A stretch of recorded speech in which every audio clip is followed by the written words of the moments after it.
It had been 10 years since they cast me out, but tonight I walked through those doors and everything changed. The ballroom buzzed with laughter, the soft clink of champagne glasses, the hum of perfect lives unfolding in perfect spaces. But I felt the tension in the air, a barely perceptible shift, like the calm before a storm. They didn't see me at first, not until I stepped fully into the light, the weight of their memories catching up to them, and suddenly every eye was on me. I had been nothing back then. A shadow in their eyes, a disappointment too foul to be claimed. They had exiled me with harsh words, not knowing how much I had learned in the years since.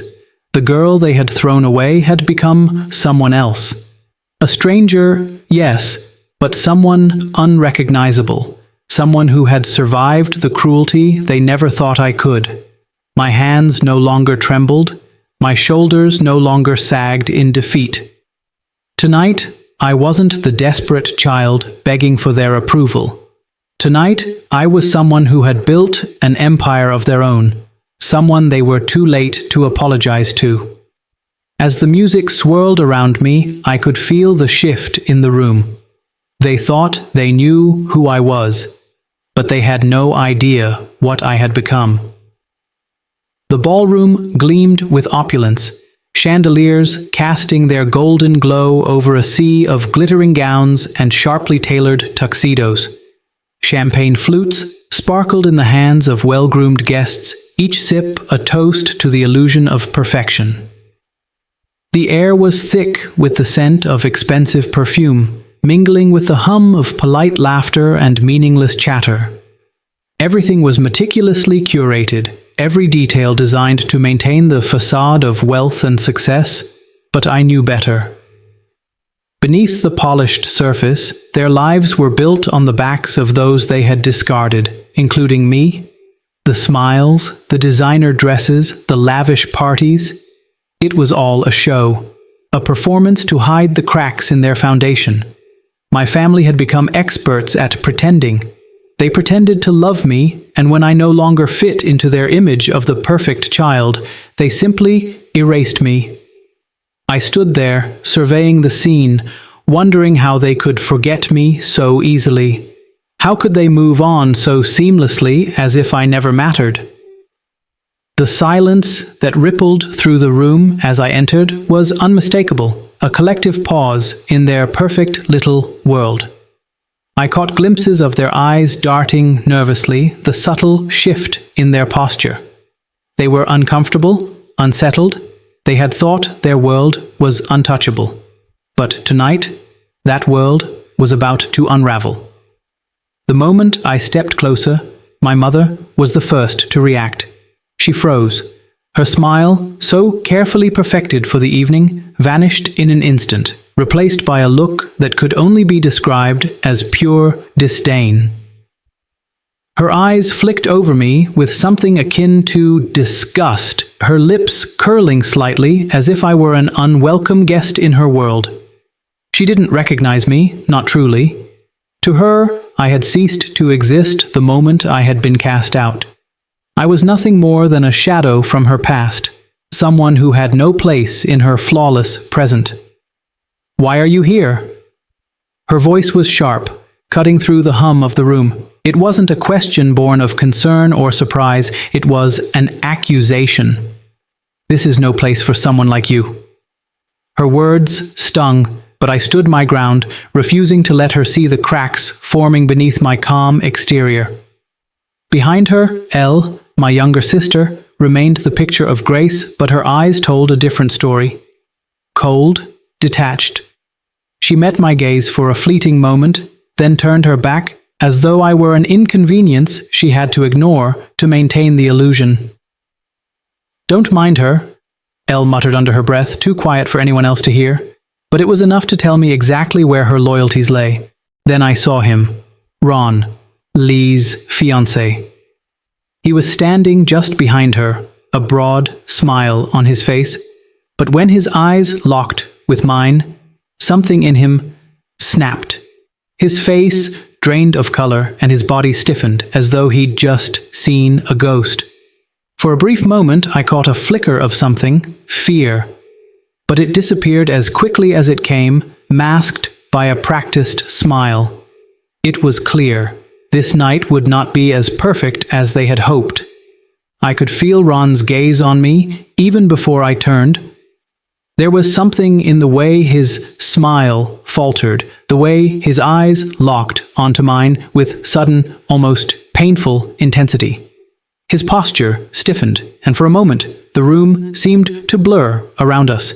It wasn't just surprise I saw in his face, it was fear. I took a step closer, watching him carefully. His hand, which had been resting casually on Elle's shoulder, twitched as though he wanted to pull away, but couldn't. His lips parted as though he was about to speak, but no words came. Instead, he just stared at me, his breath caught in his chest. The air between us thickened with tension, like a fragile string pulled too tight. And then I couldn't help myself. The question slipped out before I could stop it. "Do you really not know who I am?" The words hung in the air, thick with accusation. The room seemed to hold its breath as though waiting for him to answer, but he couldn't. His eyes flickered nervously, and his throat worked as though he was trying to swallow something too large to go down.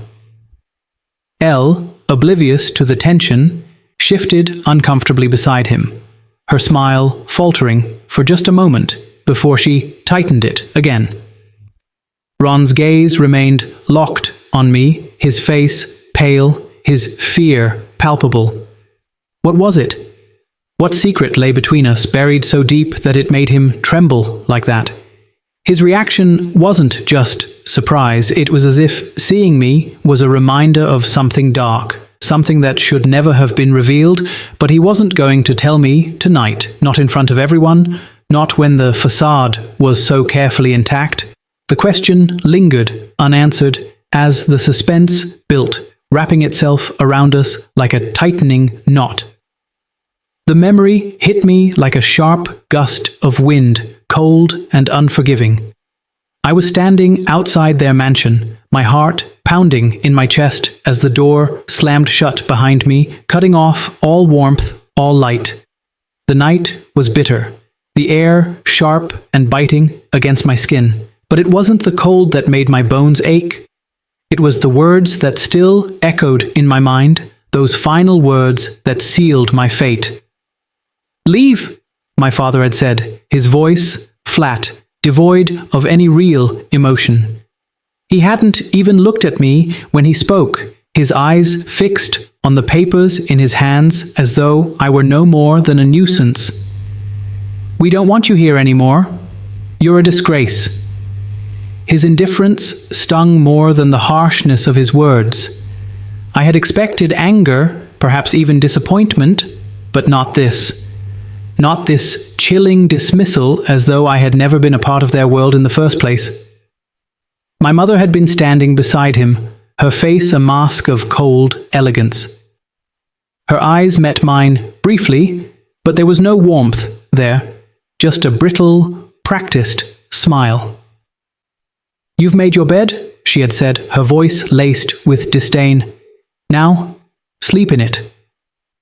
And Etli?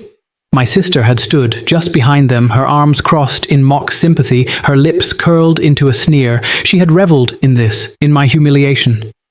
"You're nothing," she had whispered, just loud enough for me to hear. "You always were." I turned, walking into the night alone, the darkness swallowing me whole.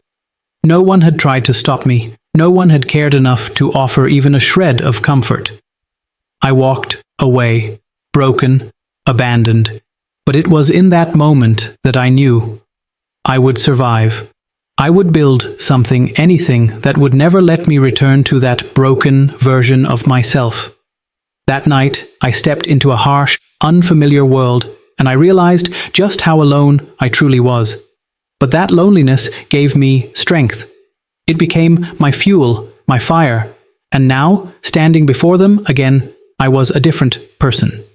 a person they could never break again. The streets were a blur of cold concrete and empty faces, each day blending into the next as I wandered, searching for something, anything to keep me going. Hunger gnawed at my stomach, and the bitter wind cut through my thin clothes, each step heavier than the last. I had no home, no place to turn. The people I had trusted most had cast me aside like I was nothing. The world had become a dark, indifferent place, and I was a nobody, barely surviving. I remember the nights, most of all, the cold seeping into my bones as I found shelter in doorways or under the eaves of buildings, my body trembling not just from the cold, but from the crushing weight of loneliness. It was as if I had never existed, a ghost wandering the streets, invisible to the world. There were moments when I thought I wouldn't make it, when the exhaustion threatened to overtake me, and I considered giving in. But I couldn't. I wouldn't. One afternoon, after a long day of walking with no destination, I found myself behind a small diner, my stomach aching from lack of food. I wasn't sure how long I'd been standing there when the back door opened and a woman stepped out. Rita was rough around the edges, her face weathered, her hands calloused from years of hard work. She looked at me for a long moment, then, as if she'd seen something in my eyes, said, "You look like you need a job." I nodded, too exhausted to speak, and she took me in. She gave me a place to sleep in the tiny apartment above the diner and a chance to work. It wasn't much, but it was everything. It was my chance to survive, to rebuild. Rita didn't ask questions, didn't offer sympathy, just gave me the space I needed to keep going. It was there, in that small, dim-lit apartment, that I made a promise to myself. One day, they would regret how they treated me. I would build something strong enough to prove them wrong, and no matter how hard it got, I wouldn't stop until I did. The days blurred together in a relentless grind. I worked at the diner from dawn until late at night, cleaning tables, refilling drinks, doing whatever was needed just to stay afloat. When the diner closed, I'd move on to cleaning office buildings, scrubbing floors and wiping down counters until my hands ached. Sometimes I'd take on odd jobs, anything that would bring in a little extra cash. The work was hard, exhausting, but it was mine. I didn't complain. Complaining didn't change anything. I learned quickly that survival wasn't enough. Surviving meant staying stuck in the same place, forever grinding away without ever getting ahead. I wasn't content with just existing. I wanted more. I saved every penny, never indulging in luxuries I didn't need, constantly thinking about the future I was building, one where I would never be at the mercy of anyone again. The promise of revenge, the need to prove my worth to the family who had discarded me, kept me going when my body begged for rest. There were nights when exhaustion threatened to drown me, when my back screamed from the long hours on my feet, or my mind wandered to the empty space where love used to exist, but I never let myself quit. The thought of them, of my father's cold dismissal, my mother's indifference, and Elle's mocking words, pushed me forward. They thought I was nothing, but I knew better. I was building something, I was becoming something they couldn't ignore. In the quiet moments, as I counted my meager savings, or wiped sweat from my brow after another grueling shift, I whispered to myself, "One day, they will regret this. I will make them regret this." It wasn't just about survival anymore. It was about thriving. It was about making them see that the girl they had thrown away had become someone unstoppable, someone they would never be able to erase. The air in the ballroom crackled with unease, though no one spoke a word. The guests pretended to return to their conversations, but I could feel their eyes on me, their curiosity building. They had no idea who I was, what I had become. They saw a face from the past, a lost soul who had wandered back into their world. What they didn't see was the force I had become, the power I had forged in silence, the empire I had built piece by piece, one brutal, exhausting day at a time. I caught my reflection in the gilded mirror that lined the wall behind me, and for a moment I barely recognized the woman staring back. She wasn't the broken girl they had abandoned. She wasn't the one who had stumbled out into the cold with nothing but the hope of survival. This was someone different, someone stronger, someone who had learned to wield power in ways they never imagined. Their whispers, their confused glances, they only made it clearer. They had no idea what they were facing. They still thought I was a shadow, a ghost of who I used to be. But I was no ghost. I was a presence. I had rebuilt myself, and not just for survival. I had built myself for this moment, to stand here in front of them, with the power to crush everything they had worked so hard to protect. To watch as the reality of who I had become slowly dawned on them. They hadn't seen me coming, and they had no idea how far I had come. But tonight, the game was over. The realization hit them slowly like a creeping tide, but when it did, it was impossible to ignore. At first, it was a subtle shift. A glance exchanged between Elle and my mother. A nervous flicker in Ron's eyes. They hadn't expected this. They couldn't have. How could they have known that the person they'd cast out, the one they thought they could forget, had returned stronger, smarter, and with the power to destroy everything they had worked for? My mother was the first to speak. Her voice barely a whisper, laced with disbelief. "What have you done?" The question wasn't just directed at me, it was a plea, an acknowledgement that they were no longer in control. She reached for the glass of champagne in her hand, but her fingers trembled. It was as if her world, so carefully constructed, had begun to crumble around her. Elle's face drained of color, her practiced smile faltering. She had always enjoyed seeing me cast aside, watching me suffer, but now that the tables had turned, her mask of indifference was slipping. Fear crept into her eyes, a panic she couldn't hide. She looked to Ron, seeking some sort of reassurance, but he, too, was paralyzed. His face was pale, his mouth dry. He swallowed hard, his gaze darting between me and the family. There was a deep, gnawing fear in his eyes, something darker than mere surprise. They were beginning to understand. This wasn't just about me coming back, it was about the consequences of their cruelty, the years of rejection, the way they had discarded me without a second thought. My power, my success, it was all a direct result of their actions. But it wasn't just about revenge. It was about forcing them to face the reality of what they had done. I wasn't the same vulnerable child they had once known. I was someone who had built herself from the ground up. Someone who now had the power to make them feel every bit of the pain they had once inflicted on me. And tonight, they were going to feel it. Not with violence or rage, but with the slow, steady pressure of knowing that their carefully crafted world was about to fall apart. I stood there, watching them, the weight of my silence pressing down on the room like a storm waiting to break. My family, once so sure of their power, was now a shattered reflection of what they had been. They had tried to erase me, to bury the part of their past they no longer wanted to acknowledge, but here I was, standing before them, the person they had discarded, and now I was the one holding all the cards. I took a slow breath, my gaze sweeping over each of them, my mother's broken composure, Elle's fear-stricken eyes, Ron's paralyzed form, and finally spoke, my voice calm, but laced with the weight of everything I had endured. "You have a choice," I said, my words cutting through the tension like a knife.